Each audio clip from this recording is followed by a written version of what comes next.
Olá a todos, aqui é o professor Cláudio e hoje para dar sequência ao nosso curso sobre História da Filosofia Grega. Nós já abrangemos a vida e as principais ideias de alguns filósofos. O último sobre o qual nós falamos foi Pitágoras e hoje nós iniciaremos uma nova página na história da filosofia. Falaremos acerca de um pensador chamado Xenófanes.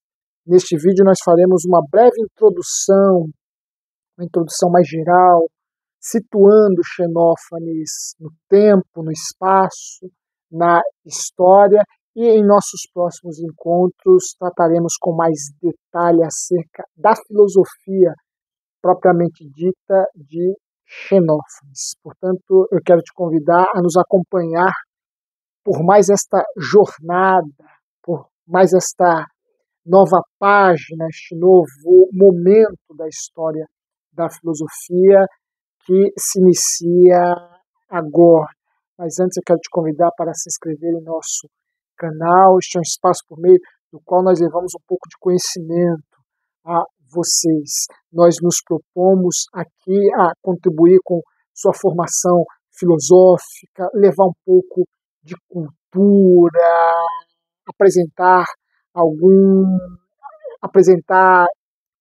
conhecimento mesmo, né? Porque esse é um espaço por meio do qual nós divulgamos conhecimento. E aqui falamos, além de filosofia, além da filosofia, aqui nós falamos também sobre ciência, literatura, cultura no sentido geral. Portanto, nos ajude divulgando esse espaço com outras pessoas. Se você não fez inscrição em nosso canal, faça, compartilhe, faça, teça alguns comentários acerca daquilo que nós abordamos aqui. Isso sempre nos ajuda e nos ajuda bastante.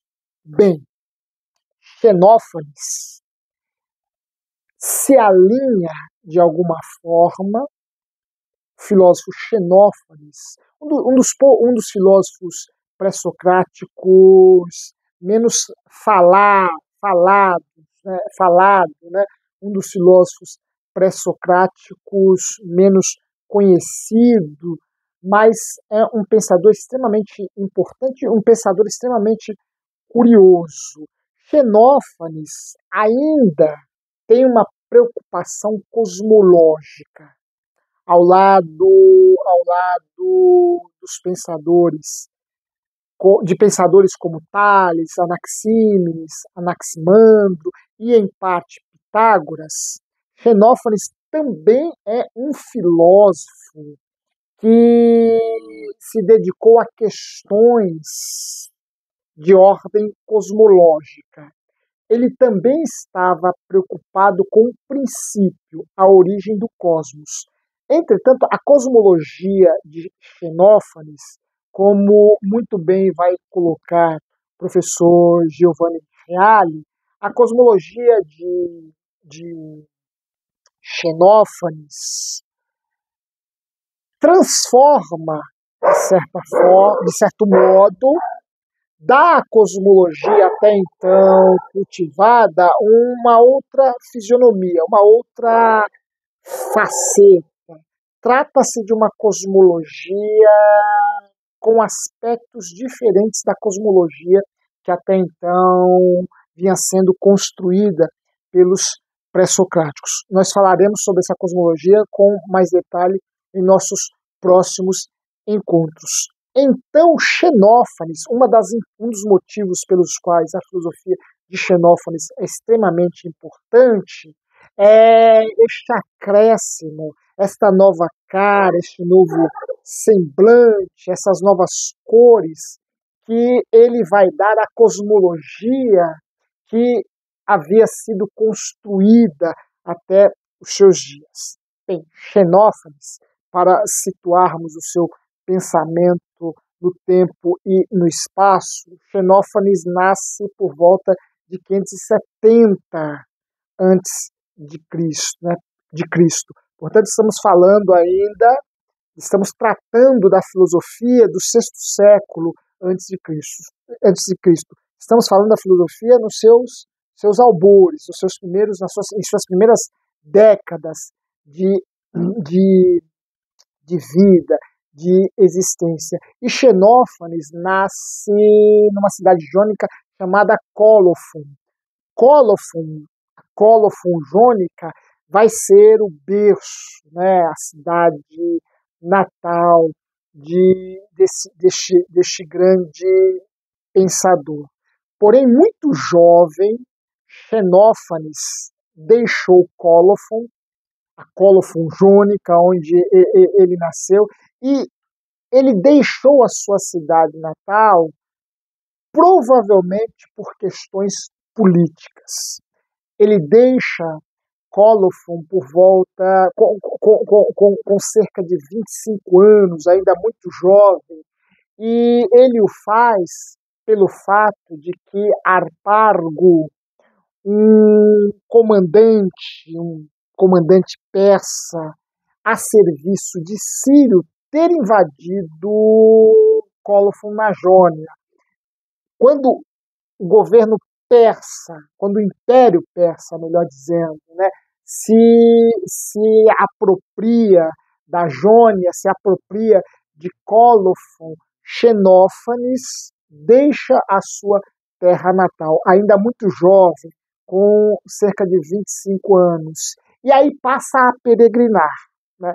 Ele passa a peregrinar nas colônias ocidentais gregas. Ele vai para a Sicília e depois para a Itália. E aqui eu já faço um parênteses para retomarmos este tema em nossos próximos encontros. Por quê? Porque nós estamos falando de um filósofo que será um filósofo peregrino. Xenófanes não vai estabelecer, praticamente, não estabelecerá residência fixa em nenhum lugar. E isso terá desdobramentos em sua filosofia. Isto é um gesto filosófico. Isto é uma atitude filosófica. Isso é uma das coisas mais belas que me encantam na filosofia, é que a filosofia busca um sentido em todas as coisas. Aquilo que aos olhos de uma pessoa comum não tem nenhum sentido, não tem um significado, aos olhos do filósofo, isso vai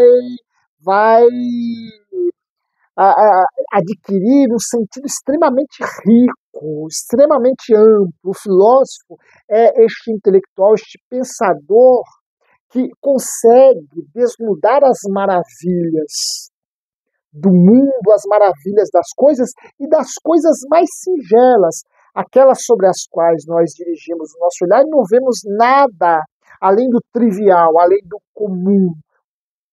O raciocínio do filósofo vai além, de forma que todas as suas palavras e também os seus gestos, também as suas ações e também a sua forma de ser tem um significado muito curioso, um significado bastante profundo. O fato de Xenófanes ter se tornado um filósofo peregrino tem muito a dizer acerca da sua filosofia, acerca daquilo que Xenófanes pensava, concebia como mundo, e isso nós veremos em nossos próximos encontros. Portanto, Xenófanes deixa Cólofon em 545, muito jovem ainda, com apenas 25 anos, e passa a peregrinar, sobretudo nas colônias ocidentais gregas, a Sicília e a Itália. Durante essas suas peregrinações, ele compõe poemas, né? Portanto, estamos diante de um filósofo que também se dedicou à composição poética. Nas cidades por onde andou, ele declama essas suas composições poéticas, encarnando, né, o papel do rapsodo. Né? Xenófanes é esse filósofo da rapsódia, né? Este filósofo que compõe poesia e a declama por onde anda, né? Dentre os gêneros poéticos compostos por Xenófanes, nós encontramos as elegias, né, que são aqueles poemas de caráter mais fúnebre, né? E nós encontramos também um tipo satírico de se fazer poesia, que é o gênero Cili, né? Xenófanes, a composição, o conjunto das composições poéticas de Xenófanes está dividido entre esses dois gêneros, né? As sátiras de tipo Cili e as elegias. Ele também deixou uma obra esta filosófica, uma obra escrita que provavelmente, da qual só nos restaram alguns fragmentos, né? Fragmentos que nós vamos encontrando dispersos em outros autores, em outros pensadores. Né? Esta sua obra, na qual se encontra, na qual está concentrada a sua filosofia, é um fragmento intitulado Sobre a Natureza, né?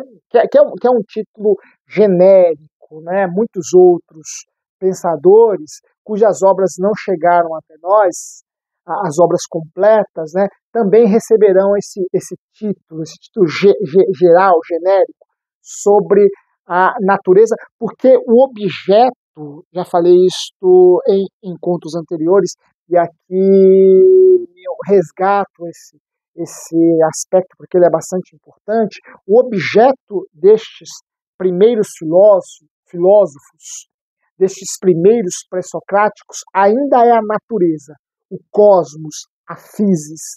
Eles estão preocupados em conhecer a origem do cosmos, a origem do universo, a origem da natureza, a origem do mundo. Sobre a natureza seria o título que esta obra de Xenófanes, que se perdeu, teria recebido. Né? Portanto, em termos filosóficos, Xenófanes ainda está debruçado também sobre a questão da origem, da causa primeira ou primeva de todas as coisas. O professor Giovanni Reale, uma das obras que eu tenho consultado para desenvolver esse curso aqui para vocês, uma das primeiras obras filosóficas que eu li na minha vida, né? Li toda a história da filosofia antiga do professor Giovanni Reale, né? Esse aqui é o primeiro volume, né? São 5 volumes. Nessa edição que eu tenho, que é uma edição muito bonita, né? Uma edição de capa dura, ilustrada a partir de cenas da escola de Atenas, de Rafael, né? Rafael Sanzio, né? Uma edição belíssima, uma obra que eu gosto muito, que eu aprecio muito. Nessa obra, quando introduz o pensamento de Xenófanes, o professor Giovanni Reale procura desconstruir uma concepção, desconstruir uma posição, por assim dizer, que Xenófanes, até então, até segunda metade do século XX, né, adquiriu em relação à história da filosofia grega. Muitos historiadores defenderam a tese de que Xenófanes foi o fundador da escola eleática de filosofia, escola eleática que nós estudaremos em nossos próximos encontros. Não falamos ainda sobre ela, mas haveremos de falar. Bem, muitos historiadores consideraram Xenófanes como sendo fundador da escola eleática, da escola de Eleia. Essa tese, o professor Giovanni Reale concorda está de acordo com ela, esta tese foi superada pela historiografia mais recente, pela historiografia contemporânea, de forma que esta nova historiografia, essa historiografia contemporânea, dissocia Xenófanes de Eleia. Esta primeira associação, esse primeiro esforço historiográfico de situar Xenófanes como o fundador da história, perdão, como fundador, criador da escola eleática, se deve, sobretudo, àquilo que Platão disse de Xenófanes numa obra sua chamada A Sofística. Na Sofística, Platão vai afirmar que Xenófanes foi o fundador da escola eleática, da filosofia eleática. Esta afirmação de Platão levou muita gente a acreditar, a defender esta tese, a defender este argumento. Porém, sustentar esta ideia, este argumento, recorrendo apenas a Platão, não seria uma forma mais consubstancial, né, por assim dizer, não seria um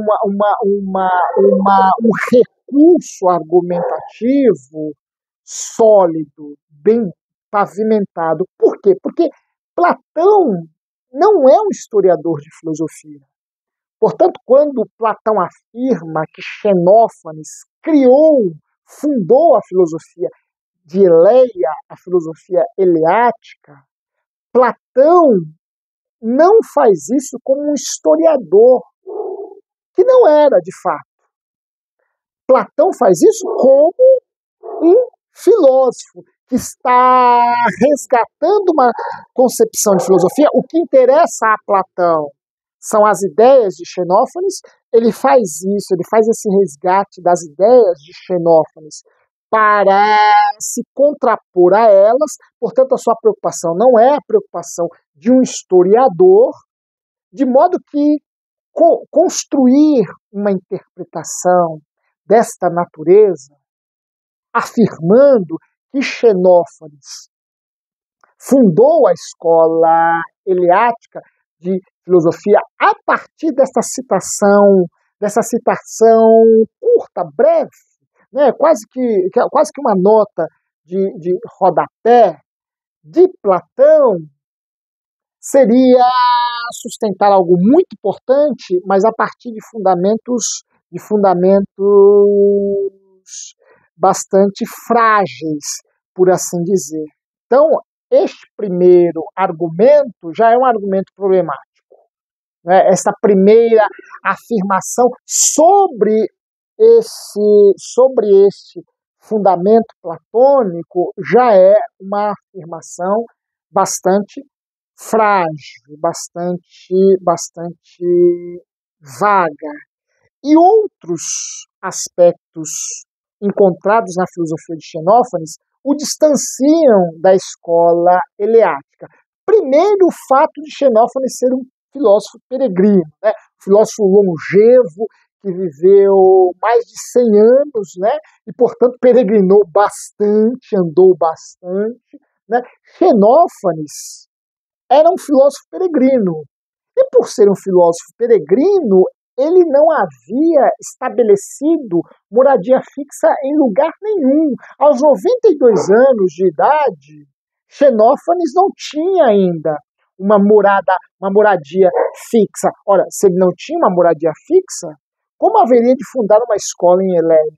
Este é um segundo argumento, esse é o segundo ponto que se coloca no sentido de dissociar Xenófanes da filosofia de Eleia. Além do que, a temática filosófica de Xenófanes tem um caráter estritamente teológico. A filosofia xenofântica é uma filosofia de temática teológica. E a filosofia de Eleia é uma filosofia de temática ontológica. Os eleatas estão preocupados com o ser. O ser é o fundamento primeiro da filosofia eleática. Já a filosofia xenofôntica tem como fundamento principal a ideia de Deus. Então, entre Xenófanes e os eleatas, essa temática que se sobressai, estabelece entre eles uma distância muito grande. Deus é uma preocupação muito importante em Xenófanes, enquanto nos eleatas o grande fundamento será o ser. Mais ainda, enquanto a dialética dos eleatas, né, e dialética aqui como posição crítica, que problematiza uma certa tradição e tudo aquilo que a envolve e procura propor outros princípios, outras formas de pensar o mundo, né? Ora, a dialética eleática parte de um princípio muito claro, de um fundamento muito claro, a imutabilidade do ser. A imutabilidade do ser é o princípio que fundamenta toda a dialética eleática. Já a dialética xenofôntica não parte de um princípio claro, não parte de fundamentos claros, o que mostra o quanto que este pensamento, o pensamento filosófico de Xenófanes, o quanto que o pensamento filosófico de Xenófanes é um pensamento que se distancia da escola eleática.